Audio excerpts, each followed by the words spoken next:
so today we're going to be working with our decision tree model here. I'm going to hand you guys out some cards. Here you are. As you'll notice, all the cards have abstract nouns on them. We learned about abstract nouns earlier this week. Can anyone tell me what an abstract noun is?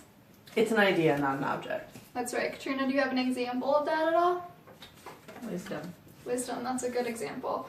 Okay, so for our decision tree model, well, we're going to be looking at the abstract nouns and what they mean to us in comparison to the decision tree model and the 6 different questions that are on it. The abstract noun that I have is honesty. Honesty to me means telling the truth. But you don't always have to tell the truth. Sometimes people lie, sometimes they just don't say anything about what's going on. But honesty specifically means telling the truth. So I would think that telling the truth hits all 6 of the decision tree making model, and so I think it's a good decision. So because it's a good decision, I'm going to mark it down as a green paperclip. And if you think that your abstract noun is negative or it doesn't hit one of these 6, then you'll put it under a red one instead. Okay, so Katrina, what's one of your abstract nouns? Loyalty. Loyalty. What does loyalty mean to you? Sticking by your family. Sticking by your family. Does that cover all 6 of the questions? Pretty much. Yeah? Mm-hmm. Do you think that's a good decision? Yeah. Alright, then you put it under the green. Deanna, how about you? What's one of yours? I have love. Love? Okay, what does love mean to you? That's how I feel when I spend time with my grandma. That's how you feel when you spend time with your grandma? That's good. Alright, do you think it covers all 6 of the questions? Do you think that makes you safe? It's helpful? Yeah, I think it is. Yeah? Okay. You can put love underneath the green. Trina, do you have another one? Hate. Hate. Okay, what does hate mean to you? Kind of hate when people break into my house. You hate when people break into your house? Does that happen often? More often than I'd like. That's not good. Alright, so do you think that that follows laws? I don't think breaking into someone's house would follow laws, would it? No. So that wouldn't follow the good decision-making process. No? So let's put that under red, right? Yeah. Alright, how about you, Deanna? What's your last one? Mine's anger. Anger. What does anger mean to you? It's probably what my cat feels when I pull its tail.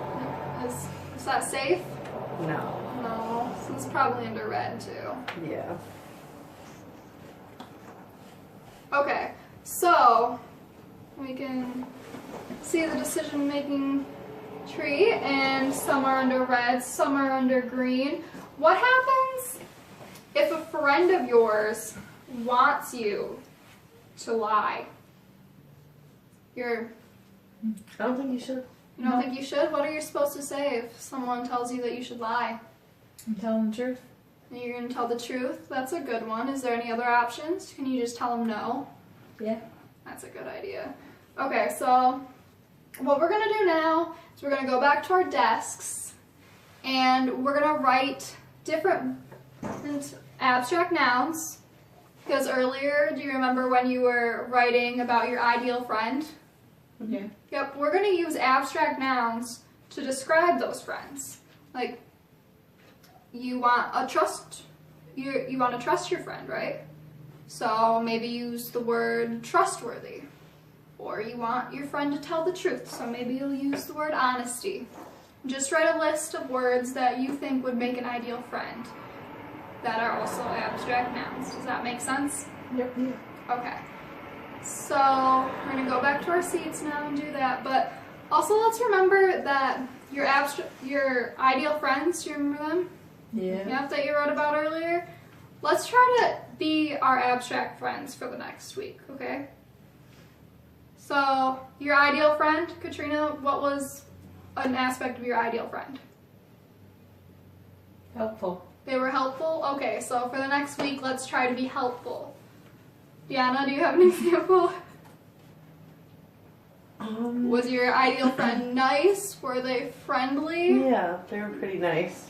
They were nice? Okay, so for the next week, let's try to be nice.